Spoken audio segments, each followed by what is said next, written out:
Good afternoon, everyone, and welcome to Senate Utilities Committee. And we've got a presentation today. First of all, let's see, 1, 2, 3, 4. I think we have a quorum. Are there any bill introductions from the committee or in the audience? Seeing none. Today we have a good fortune of hearing from Robert Bryce. He's an author and a journalist, a film producer, podcaster, and he's been writing about energy and politics for more than 3 decades. He is the author of 6 books and hosts the Power Hungry podcast. He's also testified before Congress on energy issues, lives in Austin, Texas, and he's got a presentation today, and since he lives down in Texas, obviously was right in the middle of that ERCOT mess last February, and has some interesting testimony or information for us today. And so, Robert, welcome to the Senate Utilities Committee. And before you get started, I want to remind people online, you can go on our ks.gov website and click on committees and navigate to the Senate Committees on Utilities, and then to the committee testimony, and click on the highlighted date of today's date, and it'll bring up the presentation for you to follow along. So, Robert, welcome, and you have the floor, sir. Well, thank you, Senator. I'm flattered to be invited. So let me jump right in here and get going. So I think you can see my slides here. Then, if memory, well, let's see. Here we go. Yeah, we can see them, Robert. There we go. Great. That's it. Good. Thank you. So 3 points today. I'm going to talk about what happened in Texas. Yes, I was almost exactly now a year ago, February 15th, in fact, of last year. My wife and I, we live in Central Austin, and we were blacked out for 45 hours. So I'm going to talk about what happened in Texas and why, and debunk some of these claims that, oh, it's all the hydrocarbons, natural gas industry's fault. Then I'm going to zoom out and talk about what's happening here nationally, and then zoom out a little further and talk about what we're seeing in Europe, and then bring it back to Kansas. So first slide, this is my house where I'm talking to you from today. This is February 19th. You can see I have solar panels on the roof of my house. I have 8.5 kilowatts of solar. They were effectively worth nothing during the blackouts. What about the numbers? What are the key issues in terms of what happened? Well, I won't read all those to you there.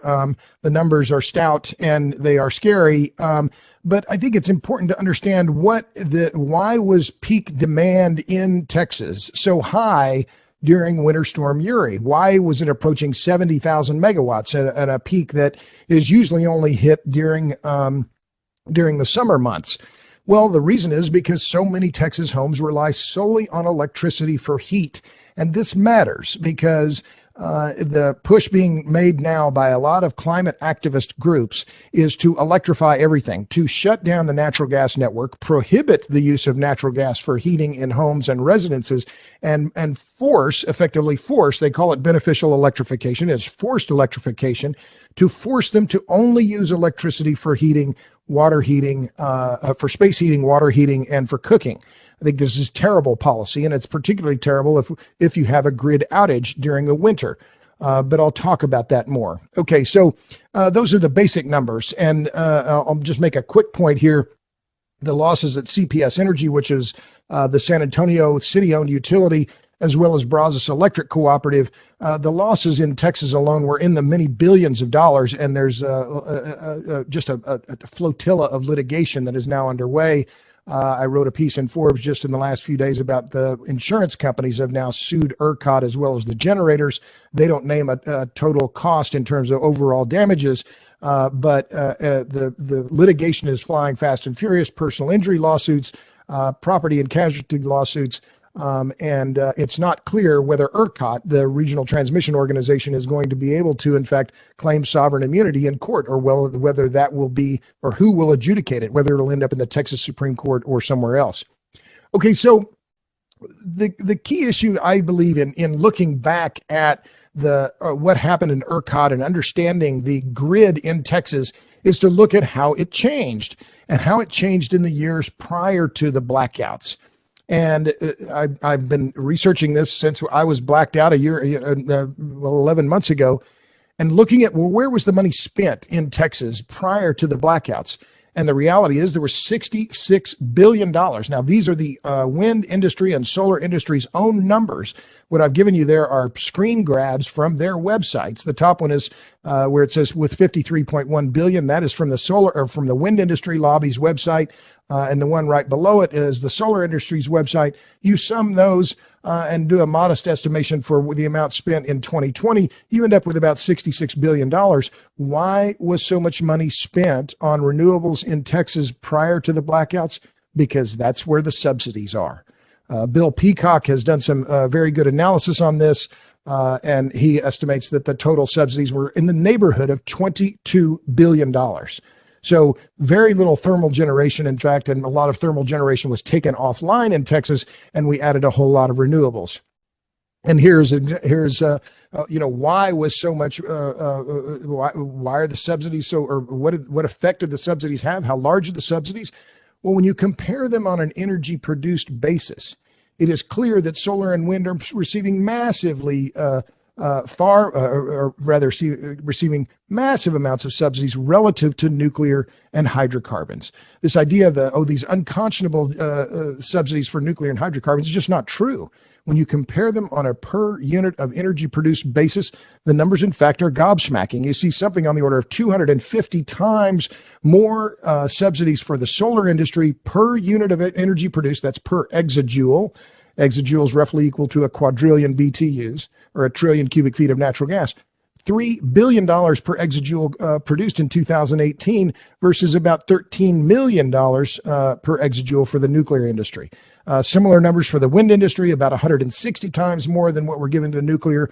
I'm adamantly pro-nuclear, ladies and gentlemen. If you're anti-carbon dioxide and anti-nuclear, you're pro-blackout. Well, what we saw in Texas, in fact, is that the nuclear and coal plants are the ones that were the most resilient and ones that were able to deliver the most power most reliably when the grid was on the verge of collapse.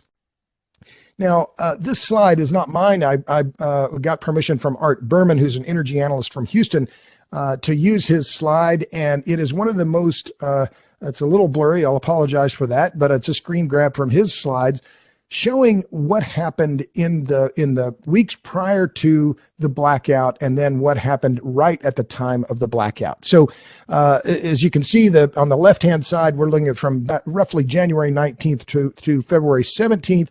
And you see the labels for the different forms of generation there, where you see in about January 30th, wind backs out almost all of the natural gas in the state, backs out a lot of coal. It was a nice day that day. It was nice and breezy. So wind eats into the market share of natural gas and coal, the incumbent forms of generation. But then go to the right and look at the arrow where it says load decrease. That is roughly 2 a.m. on February 15th when my lights went out, and when, in fact, ERCOT was forced to do load shedding across the state of tens of thousands of megawatts. Well, where were wind and solar? They disappeared. They went to Cancun with Ted Cruz. They left town. So why was $66 billion spent on forms of generation that were effectively of no value when the grid was on the verge of collapse? That's the story of the ERCOT blackouts. Yes, there were problems with gas-fired generation. There were a lot of gas plants that some of them lost electric power. A lot of them froze. Some of the pipelines froze. I'm not saying there isn't enough blame to go around here, but let's be clear about what happened in ERCOT prior to the blackouts and what happened at the time when the grid was on the verge of collapse.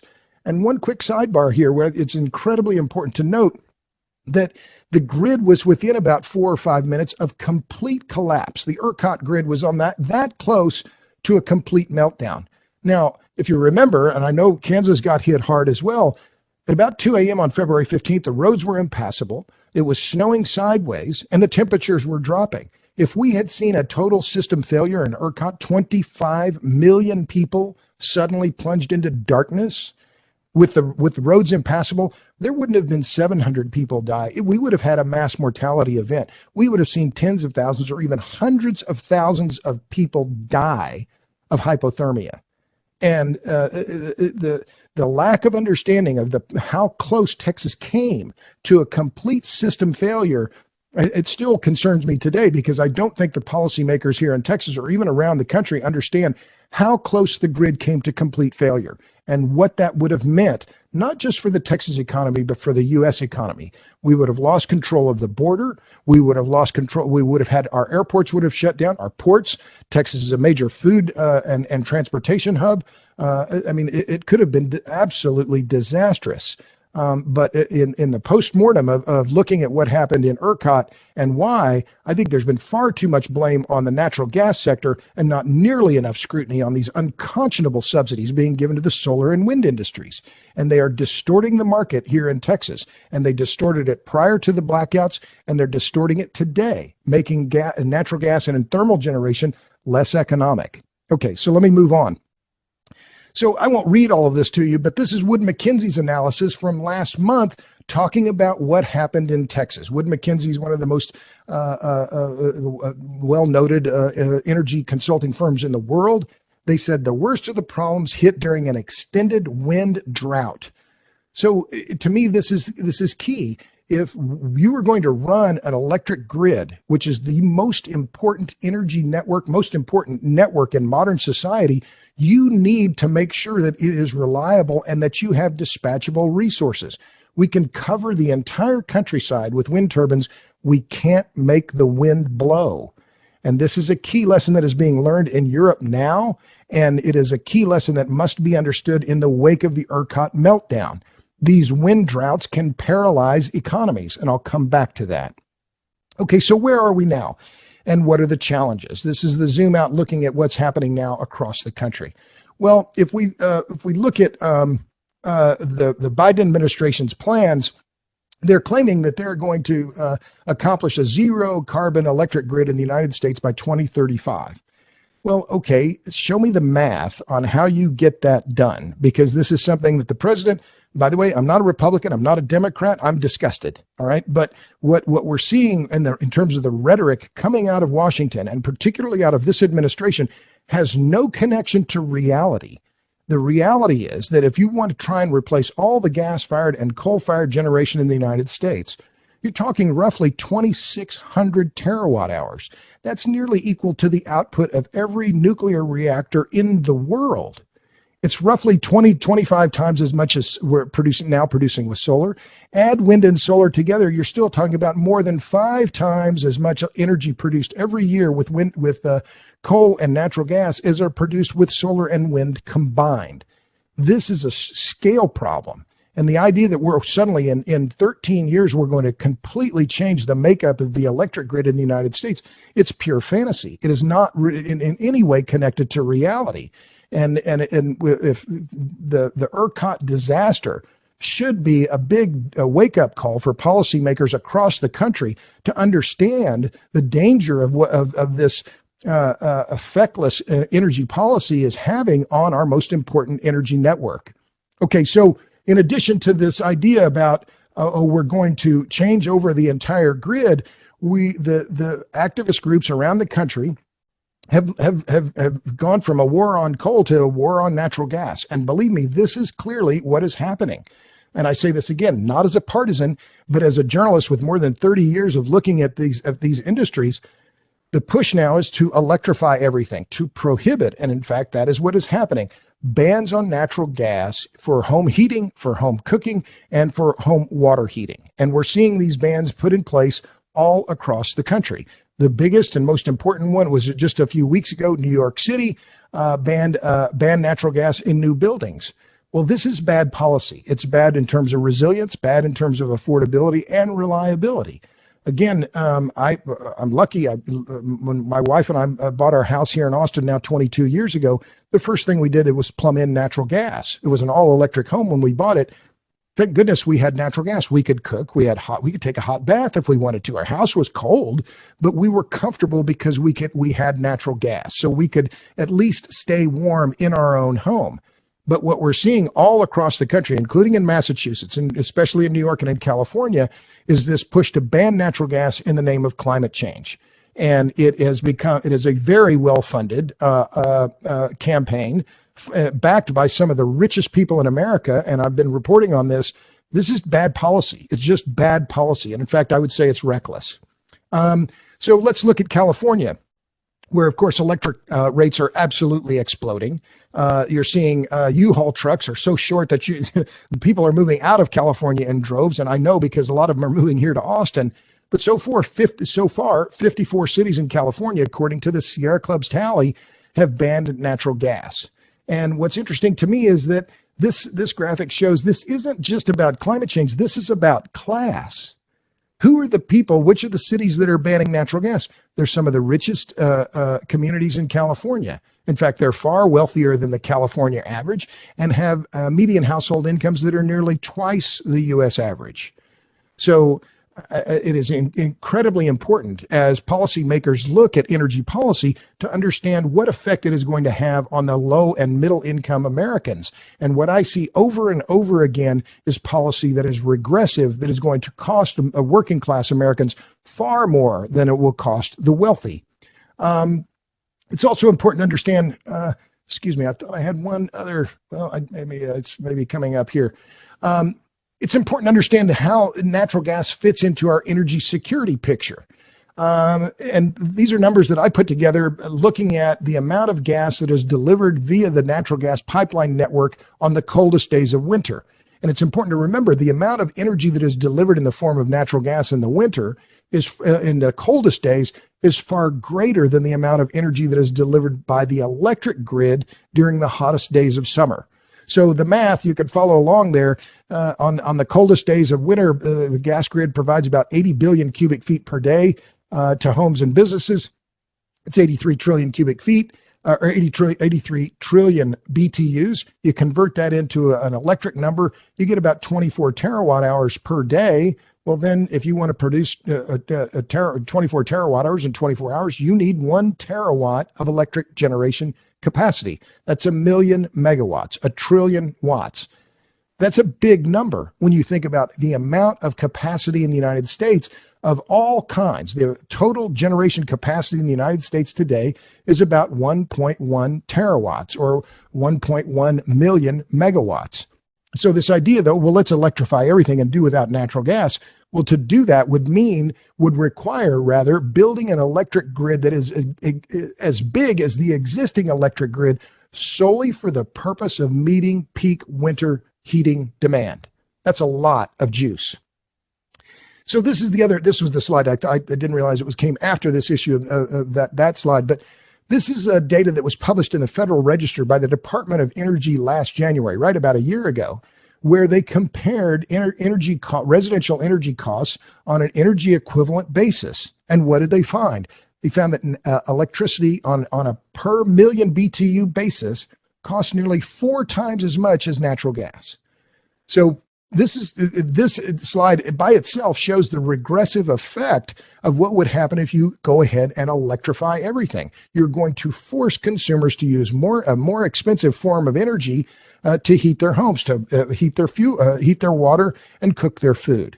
And again, this is Federal Register data. This is Department of Energy data, not mine, but I put it into a slide because it's important to understand relative cost. And that is not being discussed by any of these activist groups who are pushing these banned natural gas policies, again, which I think are incredibly dangerous. So this idea, okay, well, we don't need natural gas. We don't need hydrocarbons. We're going to do everything with renewable energy. Again, the reality is quite different. When you look all across this country, when you look all around the world, the wind industry is facing a backlash in rural America, in rural areas, and it is increasing all across the country. You're in Kansas. I found these 2 clips in Reno County and Cherokee County. Both, just within the last 12 months, have passed moratoria on new wind projects. I'm certain all of you senators have heard about the controversy in your districts or in other adjacent districts of rural Kansas saying we don't want 600-foot high wind turbines in our neighborhoods. And they're not alone. You see in San Bernardino County in California, the biggest county by area in 2019 banned large-scale renewable projects. The clip to the right, these are all screen grabs from headlines. Shasta County, California, last October. The only pending wind project, to my knowledge, in the entire state of California was voted down by Shasta County supervisors because of local opposition. Dan's Mountain is in Maryland. I have the headline there from Norway. Where some of the Sami reindeer herders, in fact, won a court judgment recently against a wind project. Republic Wind in Seneca County, that's Ohio, Gage County, Nebraska, and then Vermont is the other headline there. Bernie Sanders, I'm no fan, but he's been one of the biggest supporters of renewable energy in either house of Congress, and yet you cannot build wind energy in Vermont. You can't build it. And yet here is Bernie saying, oh, we'll do all this with renewables. Well, where are you going to put it, Bernie? There's just this idea, oh, we'll just put it out there, in flyover country, around Topeka or in Kansas or in Oklahoma. And I say that as a native of Tulsa. There's this blind spot, this blithe ignorance of how much space is going to be required for all of these massive renewable energy projects. And land use conflicts are becoming the binding constraint on the expansion of renewables. And it's not just wind. We also see this in solar. Last summer alone, we saw big solar projects with hundreds of megawatts are proposed in each case in Nevada, in Montana, and in Pennsylvania. More recently, there were two projects in Virginia that were just rejected. Again, the land use conflicts are the ones that are going to constrain the growth of renewables, and yet this is not being discussed, not being covered in big media outlets. It doesn't fit the narrative. So it's not just about the solar, it's about how much capacity and how much overall it will be required to achieve these all renewable schemes. So I mentioned before, existing generation capacity is about 1.1 million megawatts or 1.1 terawatt. You compare that with Joe Biden's 45% solar plan by 2045, it would require about 1.6 terawatts of solar alone. Or this proposal being put forward and hyped by Mark Jacobson, a Stanford professor, who his claims, oh, we'll do it all with renewables. Well, we just need an electric grid nearly 5 times the size of the existing one. And I'm sorry, it's not going to happen. So it's not just the amount of generation capacity, it's also the amount of high voltage transmission. I don't have to walk you through this here. You can see Kansas on that map. As all of you know, if you're living in Kansas, high voltage transmission projects are not popular. People don't want to live near them. This is a screen grab from a report that was put out by Princeton University in late 2020, and their assessment is, oh, well, we'll just need to triple the amount of high voltage transmission in the United States, and we'll do it in 20 years. I'm sorry, it's not going to happen. I mean, this is just, it verges on quackery, this idea that we're going to build all this high voltage transmission. The amount of high voltage interstate transmission that has been built in the United States in the last few years is negligible. I mean, a few hundreds of miles, that's it. People talk about what happened in Texas with the CREZ lines. Yes, that happened in Texas, but it was all interstate or intrastate. It wasn't interstate. So the idea that we're going to build a lot of high voltage transmission across multiple state boundaries, tribal lands, parks, it's just not going to happen. And yet this is accepted wisdom from some of the leading academic institutions in this country. So it's not just the amount of capacity. It's not just the amount of transmission. It's silly amounts of land. Meeting existing U.S. electric demand with wind alone. Now, this is not going to happen, but just to give some comparisons, to produce roughly 4,000 terawatt hours per year with wind would require a land area twice the size of the state of California. And as I mentioned before, you can't build wind in California. So where are you going to put it? Oh, on top of Kansas, on top of Oklahoma. Oh, really? It's just not going to happen. And this, again, is not my analysis. This is analysis that was done by Václav Smil in his 2010 book, Energy Myths and Realities, and by Lee Miller and David Keith from Harvard in 2018. This is the reality. These are the land use conflicts that are out there, and they are the binding constraint on the expansion of renewables. Just a couple of other quick things here. This is from the island of Oahu in 2019. This is a picture from the Honolulu Star Advertiser. 26 wind farm protesters arrested. There were actually 200 Hawaiians were arrested in 2019 on the northern part of the island of Oahu protesting a wind project. I'm sure all of you senators have heard about pipeline protests, people arrested around pipelines, Dakota Access, Keystone XL. Of course, this makes it into the media.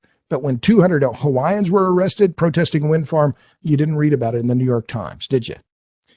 This is the tally of wind energy rejections. This is data that I've been collecting for the last 7 years. It's never been challenged by anyone in the wind industry, has never been challenged by anyone in the renewable energy promoters. This is the reality. Since 2015, from Maine to Hawaii, more than 320 communities have rejected or restricted wind projects. That's the reality, including in Kansas. Okay, so where are we then broadly in the state of the United States electric grid? And there are reasons, I have to say, to worry. Now, this is just to lay the groundwork here. We have seen no generation growth in 15 years. Now, why is that? Well, even though we've had significant population growth, the amount of electricity we're consuming hasn't grown. And why is that? Well, I think, part of it is our appliances are getting more efficient. And also we're wealthy enough that we just simply can't use more. We have enough iPhones and toasters and all the rest of it that we just don't really need that much more. So you combine those with efficiency and you have effectively no generation growth, but we're adding no increase in electricity use, but we're adding more generation. So that means each power plant is being used less. Okay, so the other key factor here, ladies and gentlemen, is to understand how diffused the ownership is of the electric grid in the United States. This is data from the American Public Power Association, their latest data. The federal power agencies, of course, TVA, Bonneville Power, et cetera. And then the CCAs, those are community choice aggregators. That's a California thing. And then the rest of those I don't have to explain to you. But the cooperatives are something that, of course, you're familiar with in Kansas. I believe you have 29 of them. So these are living remnants of the New Deal. These are entities that I'm very fond of cooperatives. I speak to a lot of cooperatives. The diffusion of political and economic power that happened because of the New Deal is an incredibly important aspect of American society. And the idea that we're suddenly going to make a massive overhaul of the electric grid and that all of these different entities are going to say, oh, sure, we're all going to run to renewables or nuclear or anything else, I think, again, is a pipe dream. It is not based in reality. So this ownership issue is absolutely key to keep front of mind. The other is the change in fuel mix. My first book was on Enron. It came out in 2002. When Enron failed, we were burning about 5 trillion cubic feet of gas per year. Today, it's over 11 trillion cubic feet per year. And it's going to probably level out now a little bit because renewables are eating into gas's share. But at the same time, what we've seen is a fragilization of the grid, to get to one of the key points in my caption. And why is that? Because gas is a just-in-time fuel. It is not stored on site. And that is one of the key lessons of the ERCOT disaster. The plants that did the best, the ones that were the most reliable, were the plants that had on-site fuel. So you have Kansas entities now talking about adding more capacity with on-site fuel. And what are they talking about? Diesel-fired gensets. And that's what we see now in New England, burning huge amounts of fuel oil to produce maybe 20% of the power demand in New England today, because it's the most reliable form of generation. On-site fuel matters. And I'm pro-natural gas, but the reality is we've seen a merger of our electric grid and our natural gas grids. And gas is a great fuel, but it's very difficult to store on site near these power plants. And this is one of the reasons why I believe we've seen an increase in what the Department of Energy calls major disturbances and unusual occurrences. So this is a graphic, again, that I made based on DOE data. The data is easily available. For some reason, no one else has ever decided to put it together. But what we've seen is this massive increase, a 13-fold increase in the number of blackouts since 2000. And this increase in these blackouts has paralleled the growth of natural gas and renewables. So what we're seeing then is this danger of what Meredith Angwin, who's written a great book called the Shorting the Grid, the fatal trifecta: over-reliance on the electric grid, over-reliance on just-in-time gas, on renewables, and on imported electricity. That's the fatal trifecta. And what we're seeing is the U.S. electric grid being fragilized by these effects. And we see it in the corporate world. What we see now is Generac, one of the biggest producers of standby generators in the world. they're doing incredible business. Their stock price, if memory serves, has quadrupled over the last year or so. But what's good for Generac is bad for America. And what is Generac saying in its own investor documents? These are screen grabs from one of their latest investor reports. What is Generac saying is causing this increasing instability and power quality issues? Increasing use of renewables leading to variability of supply and grid instability. This is Generac saying this in a public investor document. Now, what I understand about securities law is publicly traded corporations have to be very careful about what they're saying. So why is Generac making this point? Well, I think because they know what they're talking about. And where do they say their biggest markets are? Well, California and Texas. No surprise there. But it's not just Generac, and it's not just the Department of Energy. It's the North American Electric Reliability Corporation in their August 12th report on reliability risk. What did they say? They said that the grid is increasingly characterized as one sensitive to long duration temperatures as well as wind and solar droughts. The same point that Wood Mackenzie made in their December analysis that I mentioned earlier. So, well, okay, let's talk about wind droughts, because wind droughts are hammering Europe right now. This is the headline from a Reuters article that was published last month, talking about the lack of performance of the wind industry in Britain, Germany, and Denmark. I won't read all of that to you, but this is the case. And because the wind industry the wind turbines aren't producing as much power, what are they relying on? They're having to burn more natural gas. They don't have a choice. Now, again, I'm pro natural gas, but where are they getting their gas? They're relying on Russia, which is just strategically and from an energy security standpoint, a terrible move. And yet they are boxed into a corner because they overinvested in renewables and underinvested in hydrocarbons and conventional generation, and in particular, coal and nuclear. So repeat that point, but they spent too much money on renewables and too little for conventional energy. These are screen grabs. I won't read them all to you, but I think what's important to Kansas is the cost of fertilizer. I was in Indianapolis a few weeks ago talking to a farmer there. If memory serves, he was talking about high nitrogen ammonia. His prices on that had doubled or tripled, and the same with urea delivered to the farm gate. Why are fertilizer prices so volatile now? Why are they skyrocketing? In part, it's because of high-priced natural gas. So what is that? What's been the cause there? Well, insufficient production of natural gas. So the knock-on effects of what we're seeing in Europe are going to be seen all over the world. And one of the biggest issues is going to be high fertilizer prices or shortages of fertilizer, which will then translate into higher food prices. And who does that hurt the most? The poor and the middle class. The other key story here, ladies and gentlemen, is the rebound of coal. For all of the talk about going beyond coal, which is a project that was funded by a $500 million grant from Michael Bloomberg to the Sierra Club and other groups, the reality is that coal demand in the United States and around the world has made a remarkable comeback. Now, to be clear, and I published a piece in The Hill last Sunday, and there's some criticism. Oh, well, Bryce didn't point out that coal consumption in the U.S. is falling. It's true. Coal consumption in the U.S. has fallen. It's as low now as it was back in the same levels as it was in the 1960s. But the reality is last year, coal consumption in the U.S. went up 17%. That was the focus of the piece that I wrote for The Hill.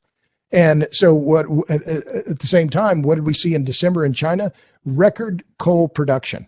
So what we see all across the world is what I call the iron law of electricity. People, businesses, and countries will do whatever they have to do to get the electricity they need.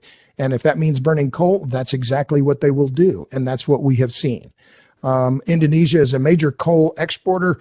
They've lately, because of weather issues and demand, have reduced their exports. That's resulted in coal shortages and high prices for coal throughout Asia. So this coal coming back is not just a fad. This is going to last for years. So this idea that, we're going to go beyond coal and we're going to switch to something else, it's simply not true. And yet there's a lot of media coverage about, we'll just switch to something else. It's not informed by the facts or the math. Okay, so what do I see as your concerns for Kansans? Don't copy Texas or Europe. You've seen what not to do. beware of this electrify everything and the fatal trifecta. And the thing that of all of this that to me is the most concerning is that despite this very clear neon lit warning from what we're seeing in Europe, the Biden administration, top Democrats, and these activist climate groups are pushing the very same policies that is driving Europe into the ditch. I just think it's incredibly important to keep this in mind. And yet there's no acknowledgement of this. There's no willingness to debate it. Instead, it's, oh, well, let's do all this. Let's ban hydrocarbons. Let's ban natural gas. Let's try and oh, of course, no nuclear. And we'll do all this with renewables. It's a recipe for disaster that's already unfolding in Europe.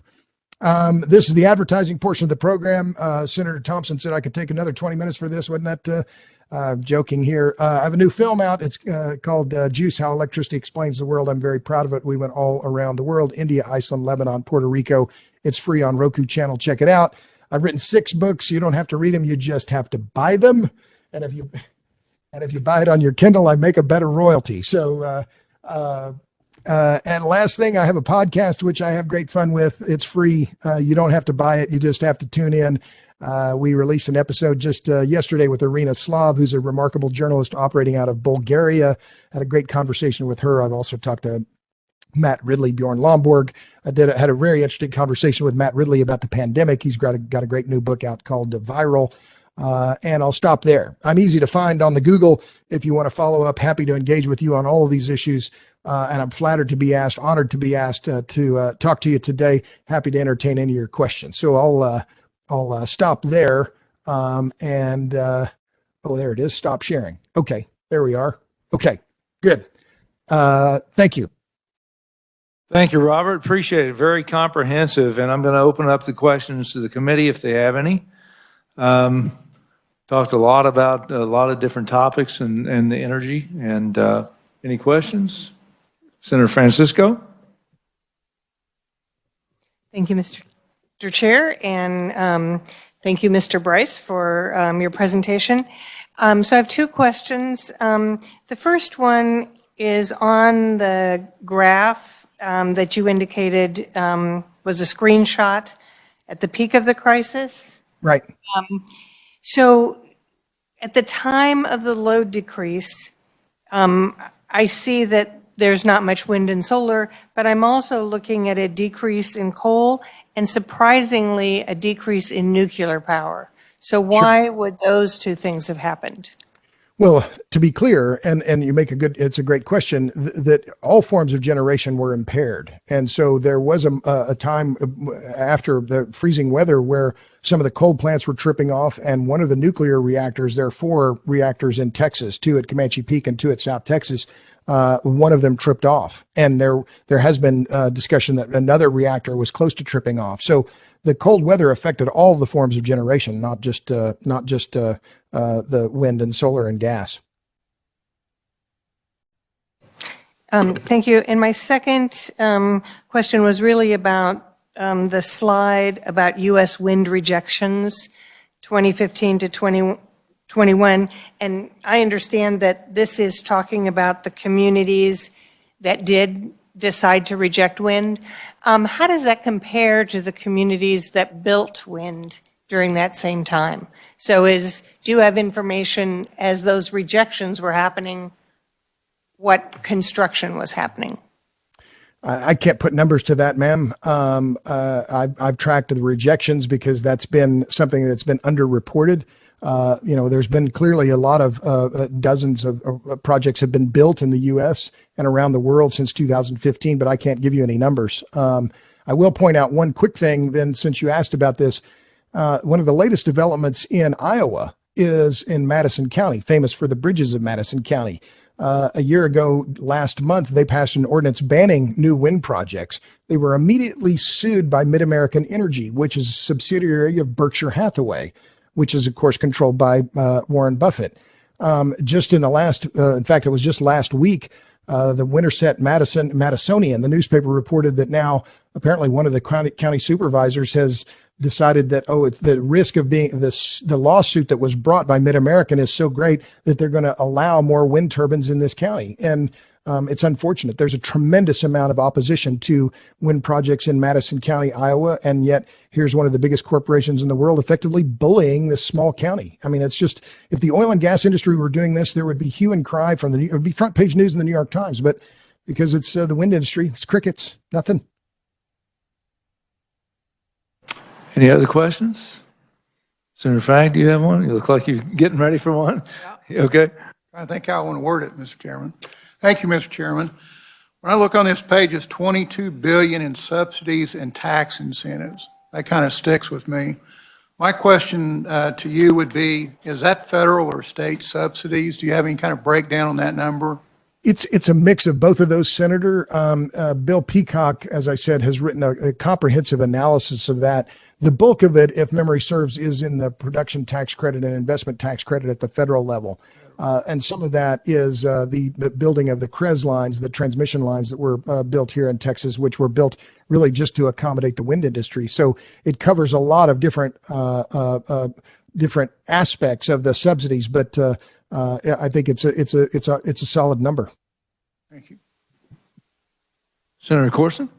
Thank you, Mr. Chair. You talked a couple times about, you mentioned Mike Bloomberg, you mentioned Warren Buffett, or you mentioned a couple other people who were, funding different things. But I mean, your work has been funded by the fossil fuel industry, isn't that correct? I'm thinking true, particularly true. at the Not Manhattan true. Institute. It's not true. I left Manhattan Institute 2.5 years ago. It's a red herring. You worked there for about a decade, correct? And they receive money from ExxonMobil. They receive money from the Skate family. They receive money from the Koch family.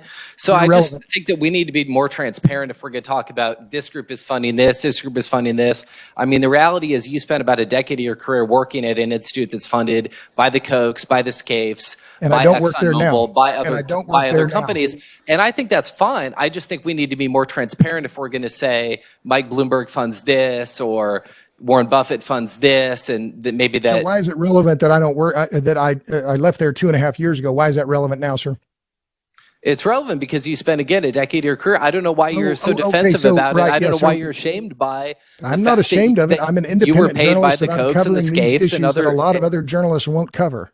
And you're bringing up something that is unrelated to anything that I've discussed today. I'm just saying that if challenge the numbers, challenge the numbers. If the numbers don't match what you find, then challenge those. Otherwise, you're challenging my own integrity, and I take offense. I'm not challenging your integrity. I'm just saying that I think you should be equally transparent about it if we're going to be maligning other people, if we're going to be talking about certain wealthy people who are making certain investments or funding certain research. I think we should be more transparent about what your background and career is and the institutes that you've worked for and who's been funding them.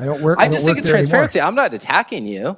That sounds like you're attacking me. To me, it sounds like it. I don't work there anymore, sir. It's a red herring. All right. No other questions. Thank you, Mr. Chair. Senator Francisco. Thank you, Mr. Chair. And this may be a question for research rather than for Mr. Bryce. But, we asked about the expenditures and subsidies, and the numbers we got were in Texas. And it is interesting that much of that might have been subsidies for transmission. So I'd like to see those numbers for Kansas to get a better idea of is this the same ratio in Kansas, or is it different? I think we did some research in the off session on that, didn't we, Heather? Because I'd asked for the, let's see if we can find that and get that information around. Any other questions, committee? I have a couple real quick, Robert. Sure. You mentioned how Europe, we're exporting quite a bit of natural gas now. How's that impacting, our generation here in the United States? I think it's over 20% that we're now exporting to Europe, and how's that going to affect us here in the United States? It's a good question, Senator, and it was one that I testified before the Senate Energy and Natural Resources Committee last November. And I got questions about this. I think the U.S. exports of LNG are now on the order of 10 billion cubic feet per year. And that's 10 billion cubic feet per day. it's a sizable number, and there is some support, and I think some validity to the point that exporting that amount of natural gas does affect domestic prices of natural gas. But I think it's also important to understand that U.S. exports of LNG are key for energy security in Europe and throughout Europe. Poland has built an LNG importing terminal, and the price of natural gas in Europe delivered, at one of the major Dutch trading hubs is about 5 times what it is at the Henry Hub here in the United States. So the U.S. has become a key supplier of LNG into the global market and is now the biggest supplier of LNG globally, which I think is a good thing. I mean, this is where we should be for free trade and free people. Natural gas, I'm adamantly in favor of it. It's low carbon and scalable. There's a tremendous amount of natural gas globally, and we should be exploiting it. And so it's been a key way that U.S. imports of LNG have been a key buffer for Europe as a hedge against Russian natural gas. And that would be Gazprom and the pipeline there across Europe. Exactly. How much seems to me like Germany was way out ahead of us in instituting wind power, and I understand there's some issues with energy poverty in Germany as a result because the electrical prices are so high. Can you speak to that? Sure. Germany now has some of the highest electricity prices in the world, not just in Europe, but they're paying, if memory serves, something on the order of 40 cents, close to 40 cents per kilowatt hour on the residential basis. And compared to here in the U.S., we're paying about 12 or 13 cents. But yes, I mean, this has been a key issue throughout Germany, as have the land use issues in Germany. The issues of building high voltage transmission, that they've been unable to build a lot of high voltage transmission, and major backlash there against the wind industry as well. So Germany has really painted itself into a corner, and it's unfortunate. They're also just at the end of last month shut down 3 nuclear reactors, and this is one of the things that the U.S. has imitated, the disastrous move by the state of New York to close the Indian Point nuclear plant, which I wrote about in my last book, visited for my last film. They closed that plant last April, and now New York is burning more natural gas. If we're serious about reducing CO2 emissions, we have to be serious about nuclear energy. And unfortunately, the United States, the Biden administration, like many other presidential administrations, were just not serious about it. And Germany is sabotaging their own energy security by closing their nuclear reactors. It's going to make them more reliant on natural gas, and in particular on Russian natural gas. It's a big mistake. With regard to Texas, I know was it 3 coal plants that you retired, kind of set up the reliability issue this last winter or in February? Sir, I think if memory serves there, I think there were about 6 coal plants that were closed in the years ahead of the blackouts. And they were under pressure, for a lot of reasons. Some of it was regulatory, some of it was political. But I think it was around 6,000 megawatts of coal-fired capacity in Texas was closed. But I think that, for the U.S. now looking forward, it's imperative that the U.S. keep its nuclear plants operating. And Senator Corson asked about funding. Some of the billionaires that are funding the Natural Resources Defense Council, Sierra Club, these groups are adamantly anti-nuclear. These are the wrong people to be funding. If we're serious about energy security, if we're serious about reducing emissions, we need to be keeping our existing nuclear plants open, and we need to open more. And instead, these groups that are getting enormous amounts of money are arguing the opposite. It's just bad policy. And in the last 24 hours, there's some news about BlackRock and the ESG standards. And that is distorting our energy market as well. Any comments on that? Well, yes. I mean, the ESG movement is unaccountable, and I think it's dangerous as well in that you have financiers deciding on some fairly nebulous determinants about, well, who's going to qualify for our lending. So we've seen the spigot turned off to a lot of coal producers. I interviewed Joe Kraft for my podcast. He's the head of Alliance Resource Partners. He told me, and we haven't aired this podcast, but 7 of his 14 banks that he's been dealing with have told him that they won't lend him money anymore. Well, I mean, he's not selling something that's illegal. And yet these ESG rules are effectively being implemented by an unaccountable bureaucracy that's going to choke off funding for hydrocarbons. And there's no discussion of how this is going to affect the poor, the middle class, how it'll affect resilience, reliability. These are the key issues. If you don't remember anything from today, I think the key issues that your committee needs to be focused on are affordability, resilience, and reliability. And you're not going to get there with renewables. It's just not going to happen. Any other questions, committee? Seeing none, thank you, Mr. Bryce. We appreciate your time and your research, and thank you very much for coming today.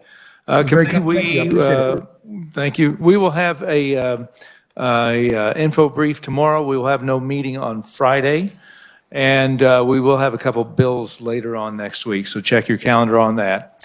And with that, we are adjourned.